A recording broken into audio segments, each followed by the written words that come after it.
अस्सलाम वालेकुम student multiple choice हमने शुरू किया हुआ था मेयर ऑफ स्टैंडर्ड एडेंसी का, क्योंकि ऑनलाइन पेपर हो रहे हैं और ऑनलाइन पेपर के लिए मल्टीपल चॉइस का ऑप्शन है और उसके लिए ये मैंने वीडियो तैयार की है। उम्मीद है कि ये आपकी हेल्प भी करेंगी। तो 55 नंबर है, middle value of an order series is called. अगर डाटा तरतीब दिया हो तो उसकी सेंट्रल वैल्यू क्या होगी? मीडियन होगी, फिफ्थ डिसाइल होगी, 50 परसेंटाइल होगी, ऑल ऑफ द अबव। क्योंकि स्टूडेंट मिडल में ही मीडियन आता है, मिडल में D5 आता है, मिडल में ही P50 आता है। और यहाँ पे Q2 नहीं लिखा हुआ, Q2 भी होता है क्योंकि चार ऑप्शन पूरे करने थे, इसलिए यहाँ पे Q2 नहीं है। Q2 आपने याद रखना है, वो भी 50% होता है। तो ये क्योंकि ये ऑप्शन तीनों के तीनों करेक्ट हो रहे हैं, तो लिहाजा हम कहाँ पे जाएंगे? ऑल द अबव, इसको हम टिक करेंगे। If in a discrete series 50% values are less than 50, then that is same Q2 भी 50, D 50, P 50 50, क्योंकि 50% हैं, ये P 50 भी 50% होता है, D5 भी 50% होता है, ये भी डाटा के सेंटर में आता है, Q2 भी 50% होता है। तो इसका ऑप्शन क्या होगा? All of the above. Mode or model value of distribution is that value of variate for which frequency is maximum.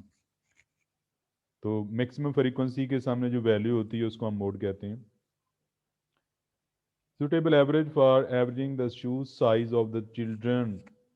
तो शूज साइज के लिए आपके पास कौन सी बेस्ट एवरेज होगी? Mode. Extreme score on an examination have following effect on the mode. They tend to raise it, they tend to lower it, difficult to tell, they have no effect on it. They have no effect on it. A measurement that corresponds to largest frequency in a set of data is called mode. MCQ of the following MCQ of the following average cannot be calculated for the observation. Which of the following average cannot be calculated for the observation? जी, 2 4 mode हम इससे calculate नहीं कर सकते, इससे हम mode calculate नहीं। जी student, तो इसका मोड हम नहीं निकाल सकते। उसके बाद आपके पास वैल्यूज हैं। मोड ऑफ द सीरीज 002233 8 10, तो मोस्ट रिपीटेड वैल्यू होती है, तो आपके पास 0 ज़्यादा दफ़ा आ रहा है तो इसका मोड क्या होगा? 0 होगा। और distribution with 2 mode is called by model. अगर 2 मोड हों तो उसको बाई मॉडल कहते हैं, अगर एक मोड हो तो उसको यूनी मॉडल कहते हैं, अगर 2 से ज़्यादा हो तो उसको मल्टी मॉडल भी कह सकते हैं, 3 है तो ट्राई मॉडल भी कहते हैं, तो मल्टी मॉडल उसको। फिलहाल यहाँ पे सिर्फ बाई मॉडल अगर 2 मोड हैं, तो अगर एक हो तो unimodal. The modal letter of the word statistics is S and I, S and T S, तो इनमें कौन सा है? तो स्टूडेंट इसमें एस और टी जो है वो मैक्सिमम टाइम आ रहे हैं, तो टी भी 3 टाइम आ रहा है और एस भी 3 टाइम आ रहा है, तो बराबर टाइम आ रहा है, दोनों जो है वो मोड हो जाएं, क्योंकि मोड 2 हो सकते हैं। तो ये मेरे पास एक डिस्क्रीट फ्रीक्वेंसी डिस्ट्रीब्यूशन है, तो जिसमें मैक्सिमम फ्रीक्वेंसी के सामने वाली वैल्यू जो है वो मोड होगी। तो वीकली नंबर ऑफ वीक्स हैं, weekly sales of the burner units 0 1 2 3, और maximum frequency 38 6 5 1 0। The mode for the following distribution is. तो स्टूडेंट क्योंकि मैक्सिमम फ्रीक्वेंसी के सामने जो वैल्यू होगी वो मोड होती है, तो इसका मोड बेसिकली 0 आना चाहिए था, क्योंकि मैक्सिमम फ्रीक्वेंसी आपके पास 38 आ रही है। ये 3 लिखा हुआ है क्योंकि 3 के सामने जो फ्रीक्वेंसी आ रही है वो 1 लिखी हुई है। या तो यहाँ पे 100 हो तो ये टाइपिंग मिस्टेक है, यहाँ पे अगर 100 हो तो हम कह सकते हैं कि मैक्सिमम फ्रीक्वेंसी 100 है, उसके सामने जो वैल्यू वो मोड है।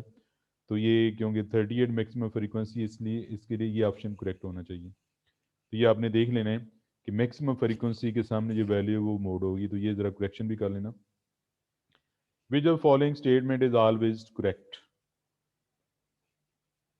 Mean equal to median equal to mode होता है इक्वल, लेकिन वो लिखा हुआ always. Arithmetic mean equal to geometric mean equal to harmonic mean, ये भी होता है। Mode 2 median minus 3 mean, but ये जो है आपके पास option median is equal to Q2 is equal to D5 is equal to P50, ये ऑलवेज करेक्ट होता है। इधर अपने इस ऑलवेज पे जोर देना है कि ऑलवेज उसने पूछा हुआ है, तो ये कुछ कंडीशनों में ये नॉट इक्वल टू भी होता है, ये भी कुछ कंडीशनों में नॉट इक्वल टू होता है, इसके लिए और कंडीशन है। तो सिर्फ ऑलवेज उसने कहा हुआ, तो ऑलवेज के लिए आपके पास ये वाला ऑप्शन होगा। इसके बाद in a moderately symmetrical series arithmetic mean median and mode are related to, relation है mean minus mode is equal to 3 mean minus median. ये इनमें तीनों में रिलेशन ये आपने याद रखने। If a moderately skew distribution mean is equal to 3 median minus mode over 2। अच्छा स्टूडेंट, ये जो 3 मीडियन माइनस मोड ब्रैकेट में डिवाइडेड बाई 2, ये असल में यहाँ से निकाला गया, हमें पता ना मोड होता है 3 मीडियन माइनस 2 मीन, तो इसको सॉल्व करके ये निकाला गया है। मेन फॉर्मूला यही है, mode is equal to 3 median minus 2 mean. तो ये वाला ऑप्शन इसका करेक्ट हुआ। If a moderately symmetrical distribution the value of median is given by, उसी को सॉल्व करके इसने निकाला हुआ है। फिर यहाँ पे भी मोड इज इक्वल टू, ये वो मेन फार्मूला है, mode is equal to 3 median minus 2 mean. If a moderate skew distribution the mean is equal to 45, median is equal to 30, what will be the mode? तो student ये वाला अपने formula use करके mode निकाल लेना है। तो इसका मोड क्या आ रहा है? 0 आ रहा है।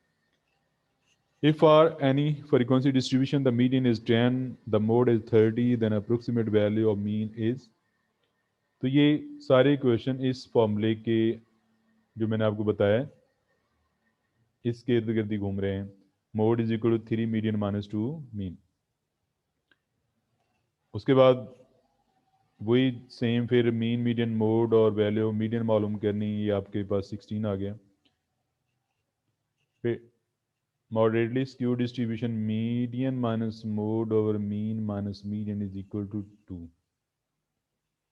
Is equal to 2। इसके बाद which of the following is correct in the positive skew distribution? तो जब पॉजिटिव स्क्यू डिस्ट्रीब्यूशन में मीन मीडियन से बड़ा होता है, मीडियन मोड से बड़ा होता है, ये इनके जब हमने टॉपिक पढ़े थे वहाँ पे भी मैंने समझाया हुआ है। तो mean greater than median greater than mode in case of positively skewed distribution. और पॉजिटिव नेगेटिवली स्क्यूड में क्या होता है? नेगेटिवली स्क्यूड में ये होता है mean less than median less than mode. तो इसके लिए फिलहाल ये ऑप्शन ठीक है। If the value of mean median mode coincide at in a unimodal distribution the distribution will be symmetrical, यानी ये चीज़ कि सेम वैल्यू आ रही है, उनकी बराबर आ रहे हैं, mean is equal to median is equal to mode, तो उसे हम क्या कहते हैं? सिमेट्रिकल डिस्ट्रीब्यूशन कहते हैं। तो ये भी आपने याद रखना है, सिमेट्रिकल डिस्ट्रीब्यूशन में मीन मीडियन मोड आपस में बराबर होते हैं। A curve that tails off to the right end is called positively skewed. अगर left end तो that is negatively skewed. The curve that tails off to the right end is called positively skewed. The curve that tails off to the left end is negatively skewed. तो ये student फिलहाल इसके लिए ये option मैंने दोनों बता दिए आपको। Sum of deviation is taken from mean. Sum of deviation is taken from mean always equal to 0, never equal to 0, sometime equal to 0, less than 0। तो ये बात का होता है कि बाई रूल तो इसको sum of deviation from mean 0 के बराबर ही होना चाहिए। Sum of deviation about mean हमेशा 0 के बराबर ही होना चाहिए, लेकिन सम टाइम वो लेस देन 0 भी होता है। लेकिन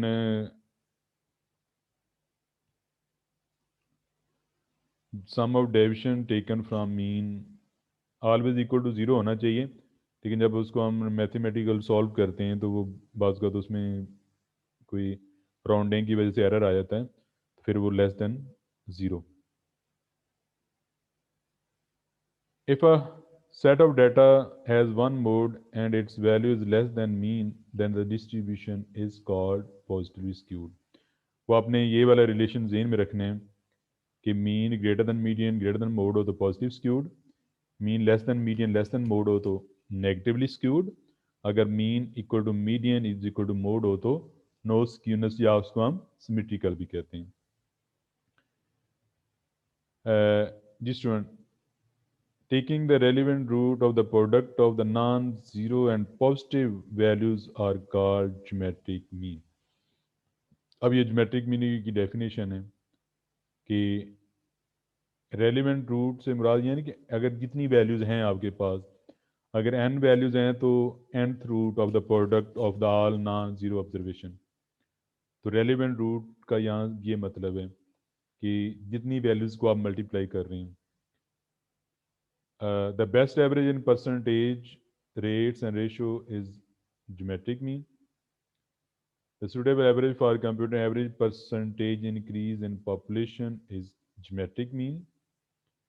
If 10% is added to each of the value of the variable, the geometric mean of new variable is added 10%. ये तो मैंने arithmetic mean में आपको explain किया हुआ था. If each observation of variable x is increased by 20%, then the geometric mean is also increased by 20%. If any value in a series is negative, the geometric mean cannot be calculated. Geometric mean हम calculate नहीं कर सकते अगर x की value series में value negative आ जाए या zero आ जाए, ज़ीरो का भी हम नहीं कैलकुलेट कर सकते. तो स्टूडेंट ज्योमेट्रिक मीन दो वेरिएबल के लिए x1 x2 के लिए उसका फॉर्मूला कहता है x1 x2 अंडर रूट. ये सामने ये भी गलत है, ये अलग अंडर रूट है, ये भी गलत है, ये 2 आ गया, ये भी गलत है, तो ये एक ठीक ऑप्शन. फिर इनका ज्योमेट्रिक मीन निकालना है, साफ जरा तीन वैल्यूज इनको मल्टीप्लाई करके इनकी पावर 1/3 ले लेना, तो आपके पास ये बी वाला ऑप्शन ठीक है. Geometric mean is suitable when the values are given proportions, ratio, percentage, इन तमाम में हम यूज़ कर सकते हैं. तो geometric mean is suitable for all of the above is correct option. If geometric mean of two observation is 9, x1 is equal to 3, then what will be equal to x2 किसके बराबर होगा? 23 के बराबर होगा. ये फॉर्मूला आपके सामने लिखा हुआ है, इससे आप देख सकते हैं. और वैसे भी 3 और 27 को मल्टीप्लाई करने से अंडर रूट लें तो 81 आता है, तो 81 के अंडर रूट आपके पास 9 आ जाता है. और दूसरा ये फॉर्मूला लिखा हुआ, फॉर्मूले से देख के कर सकते हैं. If two observations are a is equal to b is equal to -2, the geometric mean will be impossible.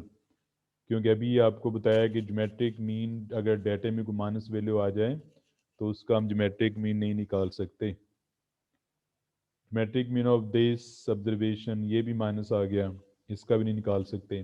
बाज़ का स्टूडेंट्स सोचते होंगे ये ज़रब देने से अंडर रूट में प्लस हो जाता है, लेकिन माइनस के लिए impossible. Ratio among the number of items and the sum of reciprocal of item is called harmonic mean. अब ये हार्मोनिक मीन की डेफिनेशन आ गई. Harmonic mean of x1 and x2, ये हार्मोनिक मीन का फॉर्मूला है सिर्फ दो ऑब्जर्वेशन के लिए. आपने मैथ में पढ़ा होगा 2ab/a + b. तो यहाँ पे ऑब्जर्वेशन x1 x2 है, तो इसके लिए उसका हार्मोनिक मीन का फॉर्मूला क्या हो गया? 2x1 x2/x1 + x2. वैसे तो हमने सिंपल जो इसका फॉर्मूला पढ़ा हुआ है अनग्रुप डाटा के लिए, वो HM is equal to n summation 1/x. तो ये टू ऑब्जर्वेशन के लिए ये है 2x1 x2/x1 + x2. The appropriate average for calculating the average speed of journey harmonic mean. Average speed को कैलकुलेट करने के लिए हार्मोनिक मीन वाली एवरेज यूज करते हैं. Harmonic mean give less weightage to large value, less weightage to large value, क्योंकि one by reciprocal ले लेते हैं ना. अगर आपके पास 100 है स्टूडेंट, तो ये लार्ज वैल्यू है, लेकिन जब इसका आप रेसिप्रोकल लेंगे तो वो बहुत स्मॉल वैल्यू आ जाती है, 1/100 जो है ना वो पॉइंट में चला जाता है। और harmonic mean of this observation, तो इसमें आप देख रहे हैं ज़ीरो आ रहा है, तो ज़ीरो का हार्मोनिक मीन, क्योंकि 1/0 आपको पता नहीं निकाल सकते, वो अनडिफाइंड होता है, नॉट पॉसिबल। तो यही वजह है कि आपके पास इसका जवाब है वो इम्पॉसिबल आएगा। तो हार्मोनिक मीन में ज़ीरो आया तो हम हार्मोनिक मीन नहीं निकाल सकते, डाटे में अगर ज़ीरो आ जाता। If the harmonic mean of two numbers x1 x2 is this, if x2 is equal to 16 then x1 is equal to 4। ये स्टूडेंट आपने ये वाला फॉर्मूला यूज़ करके इसको कैलकुलेट कर लेना, जिसमें x1 x2 की वैल्यू पुट करके जो मालूम करनी है आपने। फिर a दिया हुआ है, b दिया हुआ है, तो हार्मोनिक मीन क्या होगा, a और b। तो ये दो वैल्यूज़ हैं, जब आप इसमें वैल्यू पुट करोगे ना, ये ज़रा स्टूडेंट ध्यान से देखें, एक वैल्यू प्लस की एक वैल्यू माइनस की है। जब यहाँ पे आप दोनों वैल्यू नीचे पुट करते हैं, दो ऑब्जर्वेशन के लिए ये बात है, दो से ज़्यादा के लिए नहीं है। जब यहाँ वैल्यू पुट करते हैं तो ये नीचे ज़ीरो आ जाता है, जब ज़ीरो आ जाता है तो ये क्या हो जाता है, इन्फिनिट हो जाता है। For an open end frequency distribution it is not possible to find arithmetic mean, geometric mean, harmonic mean, all of the above. तो ओपन एंड फ्रीक्वेंसी के लिए हम geometric mean, harmonic mean, arithmetic mean नहीं निकाल सकते। अगर निकालना हो तो उसके लिए उसकी एडजस्टमेंट करनी पड़ती है।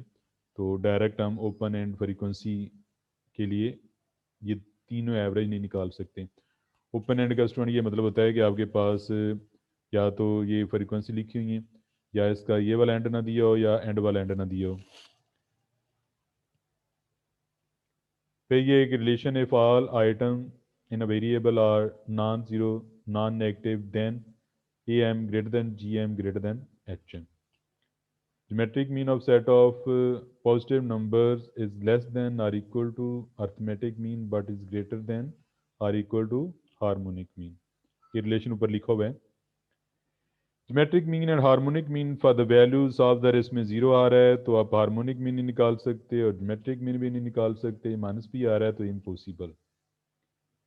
Next, if the arithmetic mean and harmonic mean of two numbers are this then the geometric mean will be. तो ये स्टूडेंट छोटा सा सोल्यूशन है, ये आपने कर लेना है। अर्थमेटिक मीन दिया हुआ है तो आपको पता है अर्थमेटिक मीन जो दो नंबर के लिए जो फार्मूला होगा वो आपके पास होगा a+b/2। जो हार्मोनिक मीन आपके पास है वो होगा 2ab/a+b। और जो ज्योमेट्रिक मीन होगा वो आपके पास होगा ab√। तो ये थोड़ा सा सोल्यूशन करके आपने चेक कर लेना है, तो इसका ऑप्शन आपके पास जो है वो बी ठीक आ रहा है। अर्थमेटिक मीन और ज्योमेट्रिक मीन और two number are this, find the harmonic mean. तो ये सेम ये वाला जो मैंने आपको लिख के दिया है, इसको आप देख के ये वैल्यू फाइंड कर सकते हैं। फिर उसके बाद ज्योमेट्रिक मीन हाँ बिल्कुल सेम, तीनों पार्ट एक जैसे ही हैं, वो बस वैल्यू चेंज हो रही हैं। यहाँ पे 4 और 16 था, यहाँ पे 4 और 8 है, यहाँ पे 16 और 8 है। तो एक दफ़ा मैट्रिक मीन, एक दफ़ा अर्थमेटिक मीन, एक दफ़ा हार्मोनिक मीन। तो ये सेम रिलेशन आपने यूज़ करके इसको सॉल्व कर लेना है। When the pair of averages cannot be calculated when one of the numbers in series is zero, तो वो कौन सी होगी, वो ज्योमेट्रिक मीन और हार्मोनिक मीन होगी। अगर सीरीज में कोई जीरो आ जाए तो आपको पता है हार्मोनिक मीन भी नहीं कैलकुलेट कर सकते और ज्योमेट्रिक मीन भी कैलकुलेट नहीं कर सकते। इसके बाद है, in a given data the average which has least value is harmonic mean. If all values in series are same then geometric mean, harmonic mean, arithmetic mean ये आपस में बराबर होते हैं। ये पहले कंडीशन थी ना ये वाली, A M greater than G M greater than H M. लेकिन यहाँ पे जब ऑब्जर्वेशन सारी की सारी एक जैसी हों तो ये तीनों आपस में बराबर होती हैं।